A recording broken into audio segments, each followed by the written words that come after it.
अस्सलाम वालेकुम नाजरीन। कल पीटीआई का सवाबी में जलसा हुआ और जलसे में कितने लोग शरीक थे, यकीनन ये बात अब आपसे मख्फी नहीं होगी। बदतरीन मुखालिफिन भी ये मान चुके हैं कि अभी तो इमरान खान साहब मौजूद नहीं थे, उसके बावजूद भी अवाम का इस कदर जमे गफीर का मौजूद होना और उससे ज़्यादा लोग जलसा गाह में अभी पहुंचे ही नहीं थे।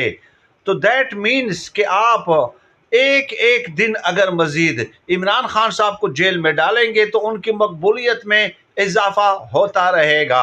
दूसरी तरफ तहरीक इंसाफ के जोरोपोश रहनुमा थे हमाद अजहर साहब, वो भी मंजर आम पे आए और उन्होंने डेड लाइन दी, तारीख दी कि सितंबर तक अगर इमरान खान साहब को रिहा न किया गया तो मैं खुद लीड करूंगा और हम अडियाला जेल की तरफ लॉन्ग मार्च लेकर जाएंगे।